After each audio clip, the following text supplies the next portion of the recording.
The first sound was water. Not a gush. Not a leak. But a patient drop that kept its own time in the dark. Wie een Mason-Hale-Woke. It was to that rhythm and a bed that refused the title. The boards pressed his shoulder blades. The damp soaked his shirt. His teeth ached from the cold. He licked at a tongue that felt like a strip of sun-dried leather. He tried to sit. And the room leaned as if the floor had changed its mind. Some wäre abofe. Abel gave a Single-Note. Clear as a coin on stone. And then the deep scrape of iron against rock told him the door had remembered how to move. Light arrived like a knife. A kendles blade. He threw an arm across his face. When the red and green ghosts cleared from his vision. He saw her. She was too thin for a place where the fields, he guessed, would be thick with food. Dark hair braided loose. A simple gray shift clinging to her shins. In one hand, she steadied a candle stub that leaned and wept wax. The other hand held a tin cup. At her ankle, an iron cuff bit into pale skin and leashed her to a cannonball of pitted iron. When she stepped, the chain made a tiered half circle and kissed the floor. Don't talk yet, she whispered. And then, louder than the room needed, she began to hum a song that had never seen the inside of a church. She dipped a rag into a bucket he hadn't seen and wrung it high so the drops smacked the surface with noisy insistence. Water. Humming.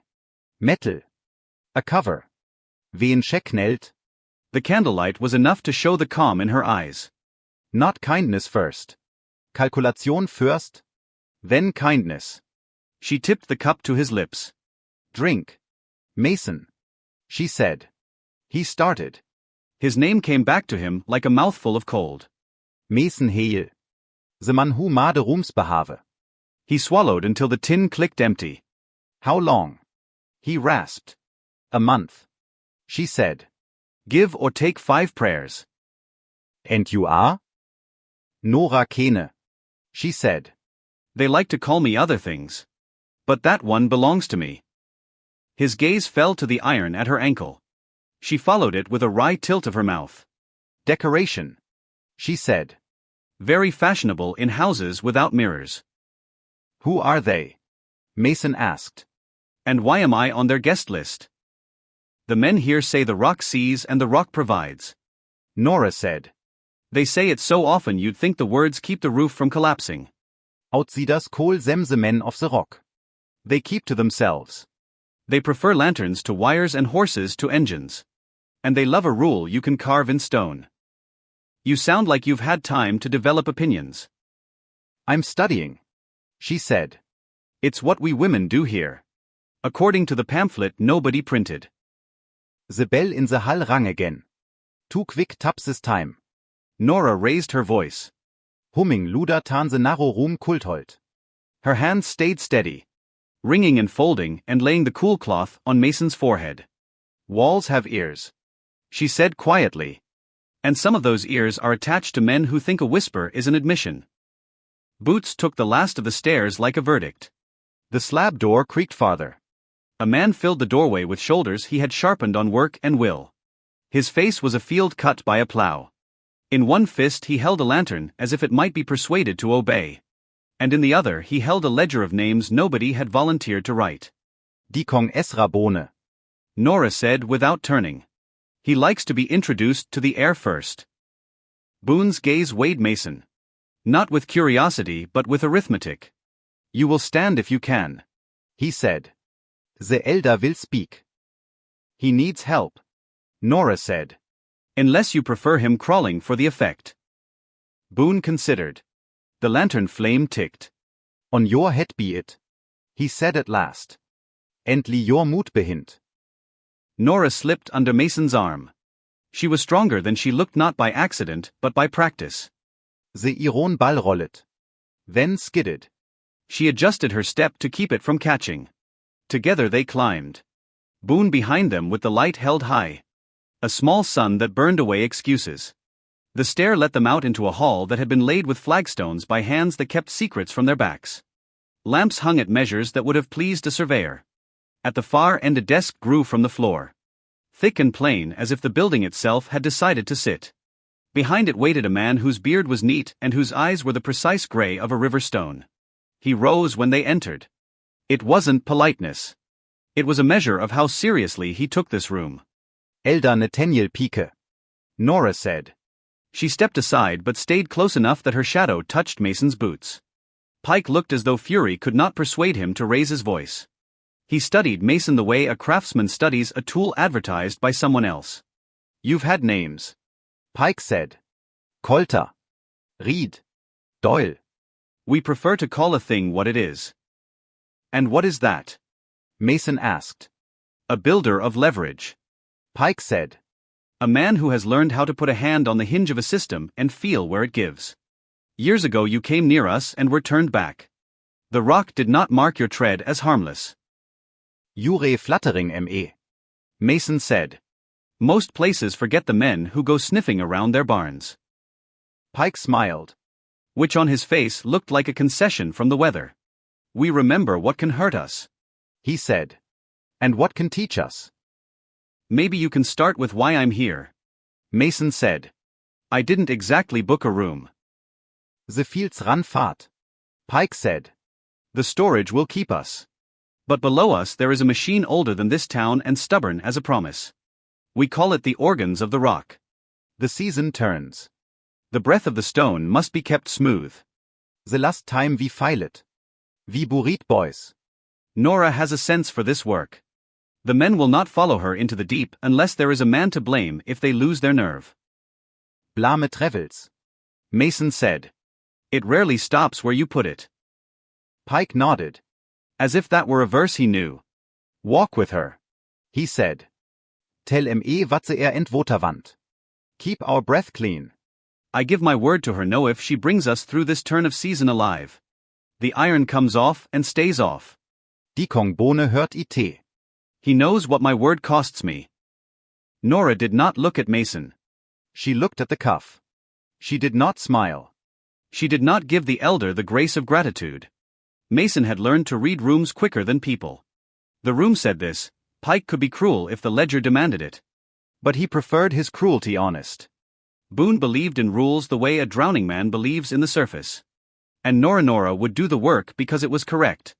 Not because she was frightened. Fine, Mason said. Show me where your lungs life.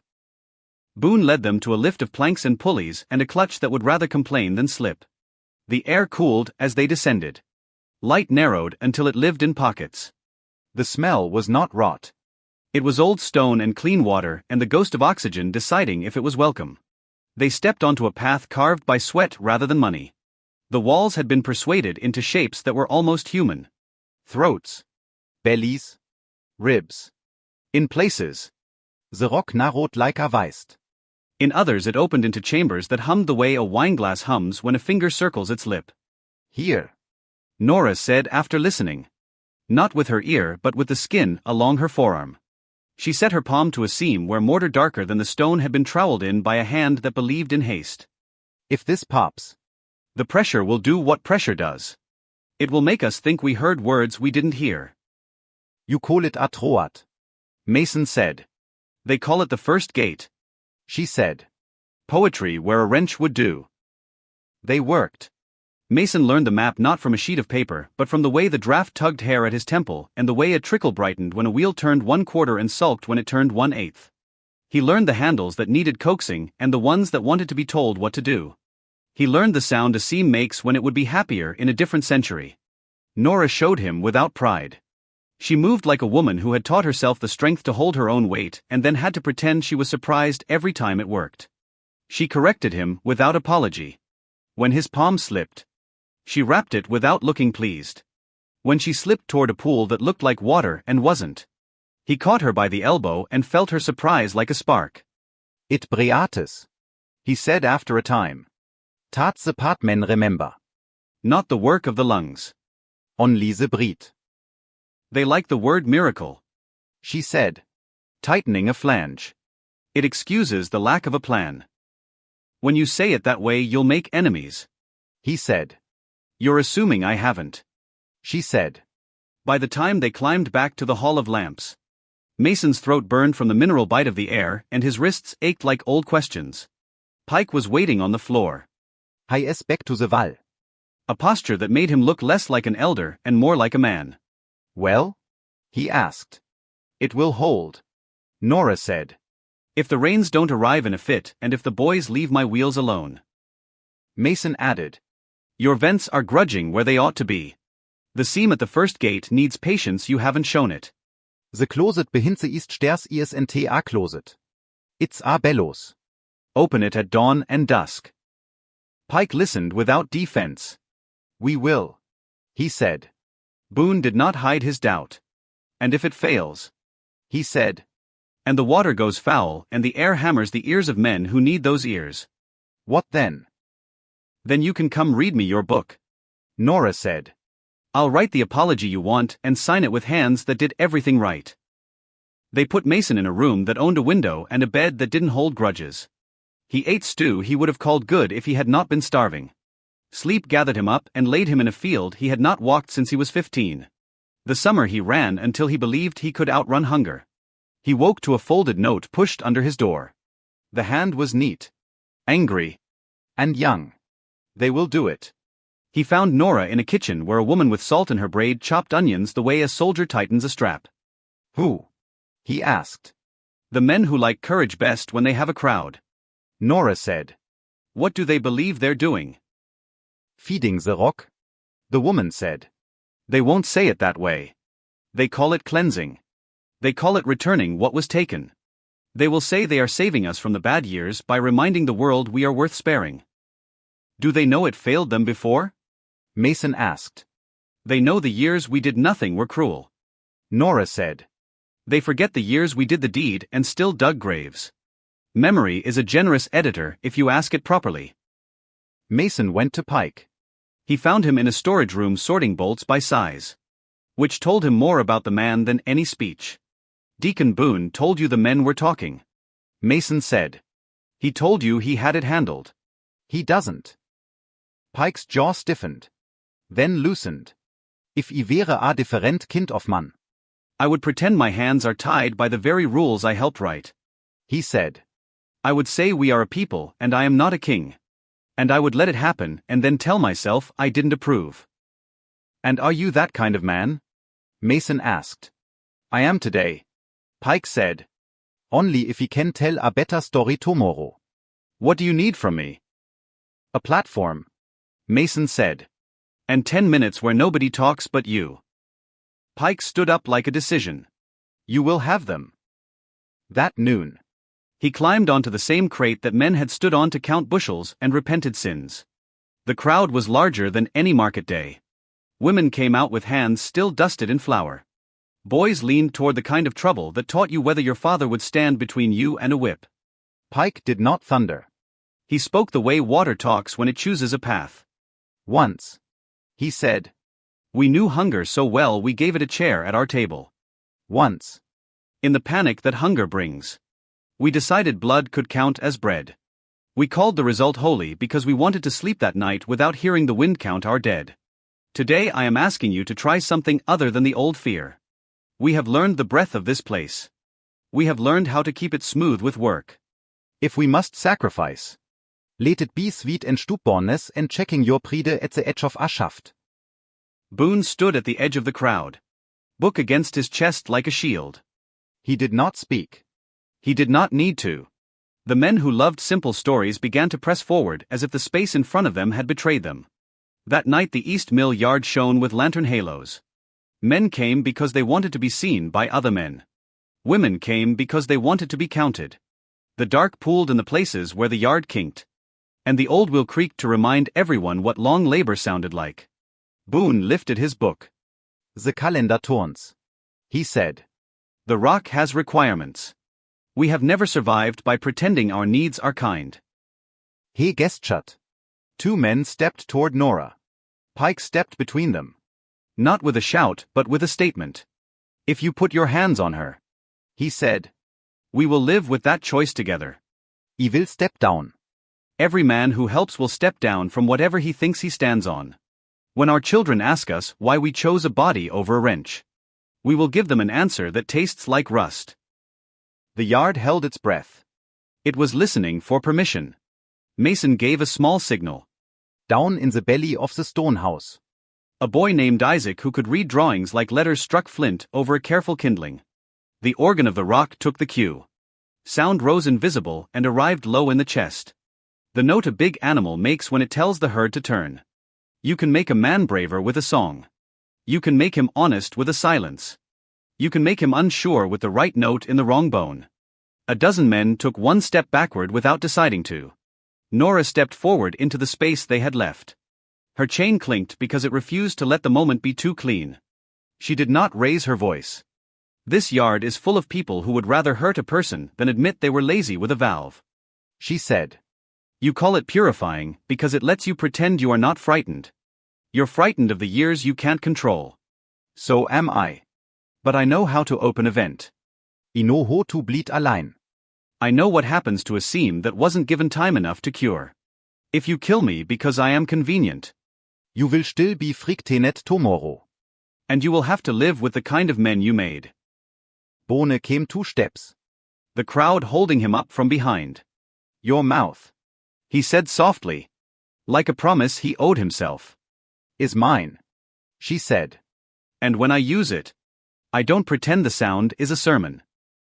Pike turned his head slightly, just enough to put Boone in his peripheral vision. The organ tells me the breath has turned smooth, he said. The cisterns will draw sweet if we leave them to it. If we do nothing but the work we have learned, we will wake to a morning that does not disgorge its dead. I am asking you to leave Nora where she stands and to carry home the knowledge that we kept our hands clean for once. Boone closed his book. It looked like defeat. It was the more complicated thing, a man setting down a tool he had used for so long he forgot it hurt him. Tomorrow, he said. If the breed stutters. If the water tastes wrong. If the first cough comes. She answers. I will, Nora said. With a fix. Not a body. Without the spectacle to dress himself in. Fear left the yard early. Men drifted away with faces arranged into the kind of neutral that keeps the world from taking advantage. Women kept their eyes on Nora until she nodded. Just once. As if to say, I am still here. Morning came honest. The cisterns poured their patience. The stone organ sang a note that could have been grief if you wanted to be dramatic and could have been satisfaction if you were plain. In the Hall of Lamps, Pike waited with a key that weighed more than it needed to. Your word, Nora said. My word, Pike said. And he unlocked the cuff. The iron ball hit the floor and rang once like an apology. Boone took the cuff from his elder. He did not look at Nora because he did not trust his face to keep his job. He walked to a cabinet and set the cuff inside as if he were done with it. Men have their own rituals for letting go. Mason stood far enough away to pretend it wasn't his business and close enough to learn something.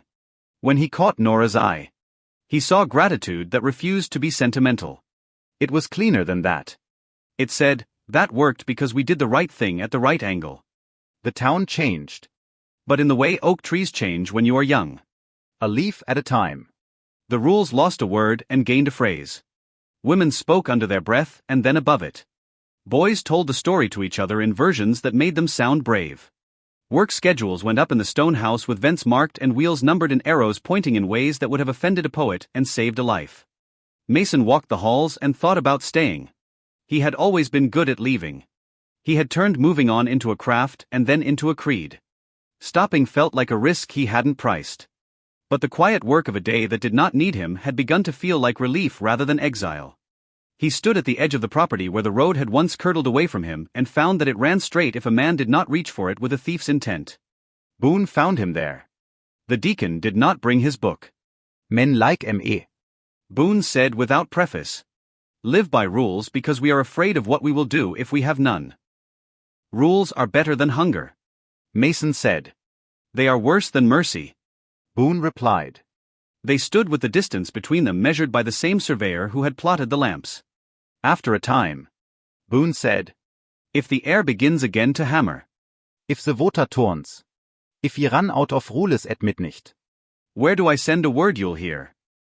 Mail a sketch to the librarian in Millersburg. Mason said. She knows a shelf with no label on it. I have a friend who owes me larger favors than drawings can cover. Boone grunted. It could have meant thank you. It could have meant God help me. He turned to go and paused. I won't forgive you if you come back to make Annahme for yourself, he said. But I'll call on you if I need you. That's how it ought to be, Mason said. Nora walked down to the road with her bare ankle shocking her with every step as if freedom were a new kind of weather. She carried a ledger that wasn't the deacon's and a handful of charcoal sticks. The manual she intended to write lived in the quick in her fingers. You leaving?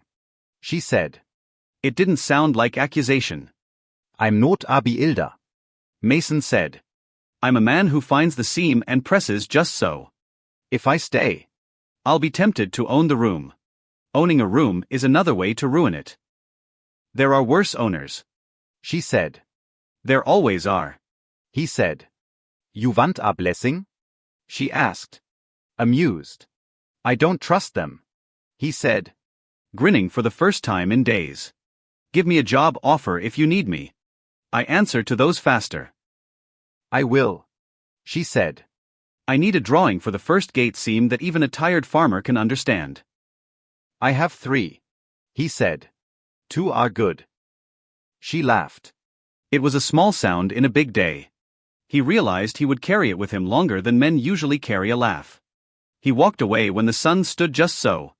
Not quite noon. Not quite afternoon. The kind of our Rot dust Loves. He did not look back until he reached the bend where the field jutted like a hip. When he turned, he saw the stone house sitting quiet on its grid.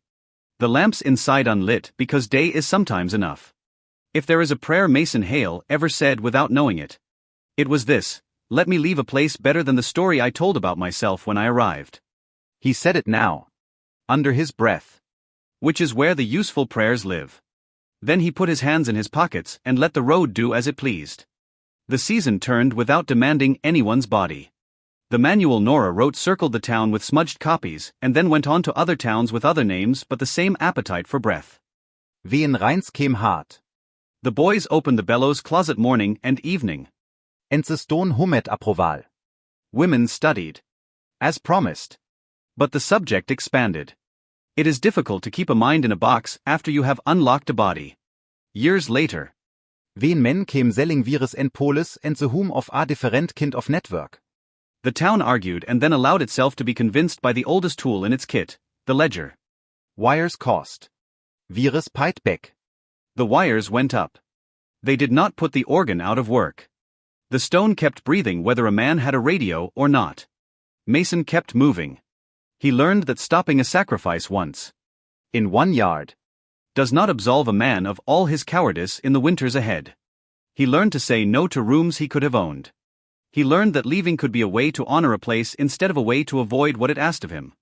He kept an address with the librarian in Millersburg and a drawer full of diagrams drawn for hands he would never shake. If you asked him about Nora, he would have said this and meant it: she did the work and then made sure the work did not need her. That is how you liberate a town.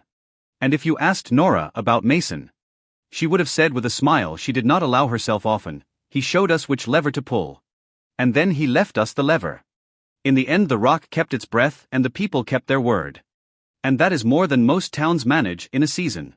If the story moved you, I invite you to weigh in below. When, in your view, does survival become an excuse for violence or injustice? Where do you draw your own line between tradition and harm? Between order and cruelty? Share your stance in the comments with as much clarity as you can. Your voice is part of how we decide what kind of towns we make.